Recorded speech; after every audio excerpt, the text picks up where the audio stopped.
کشمیری رہنما یاسین ملک کو بھارت میں سزائے موت کا امکان۔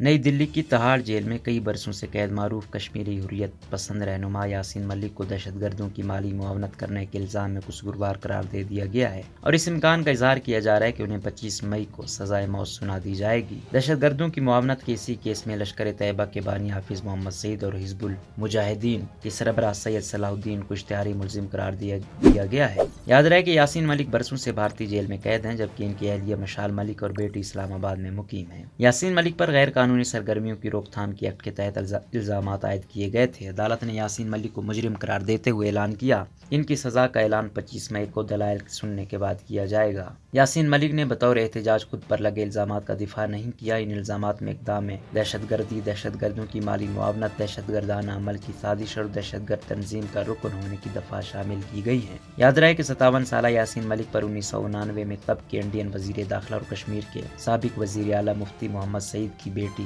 روبیہ سید کو اغوا کرنے اور 1990 میں انڈین فضائیہ کے 4 افسروں کو فائرنگ کر کے ہلاک کرنے کا بھی الزام ہے، تاہم تازہ فرد جرم میں ان الزامات کا ذکر نہیں ہے۔ پاکستان کے دفتر خارجہ نے یاسین ملک پر لگے الزامات کو فرضی قرار دے کر بھارتی سفیر کو طلب کر کے احتجاج کیا اور آزاد کشمیر میں بھی مظاہرے ہوئے ہیں۔ دوسری جانب یاسین ملک کا کہنا ہے کہ وہ ایک حریت پسند ہے اور مقبوضہ جموں و کشمیر کو بھارت کے غاصبانہ قبضے سے چھڑانے کے لیے برسر پیکار رہیں گے۔ ان کی اہلیہ مشال ملک نے کہا ہے کہ یاسین صاحب نے کسی دہشت کارروائی یا دہشت گردی کے لیے مالی معاونت کا اعتراف نہیں کیا، بلکہ انہوں نے اقرار کیا کہ میں حق خود ارادیت کی جدوجہد کر رہا ہوں جو بھگت سنگھ اور مہاتما گاندھی نے بھی کی تھی اور یہ جدوجہد جاری رہے گی۔ تاہم عدالت نے یاسین ملک کو دہشت گردوں کی مالی معاونت کرنے کا قصوروار قرار دیتے ہوئے کہا کہ ملک نے پوری دنیا میں ایک وسیع سٹرکچر اور میکانزم تشکیل دیا ہے تاکہ جموں و کشمیر میں آزادی کی جدوجہد کے نام سے غیر قانونی سرگرمیوں کے لیے دہشت گردوں کی مالی معاونت کی جا سکے۔ عدالت نے چند اور کشمیری حریت پسندوں پر بھی فرد جرم عائد کی، جن میں فاروق احمد ڈار، شبیر شاہ، مسرت عالم، محمد یوسف شاہ،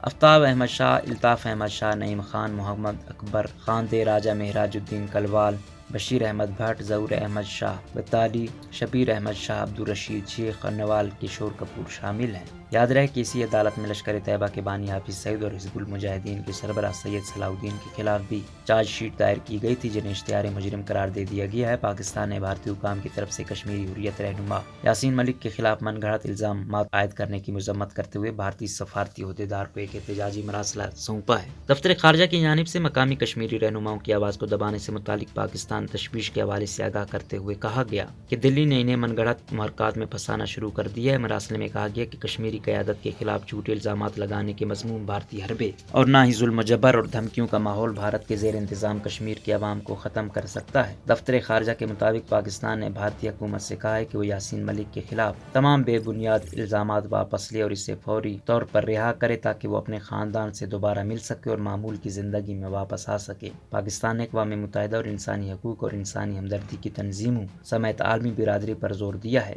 کہ وہ بھارت کی جانب سے کشمیری رہنما کے ساتھ کیے جانے والے غیر انسانی سلوک کا فوری نوٹس لیں۔ روزنامہ قدرت کی ویڈیو دیکھنے کے لیے ابھی یوٹیوب چینل پر سبسکرائب کریں اور بیل آئیکن پر بھی کلک کریں۔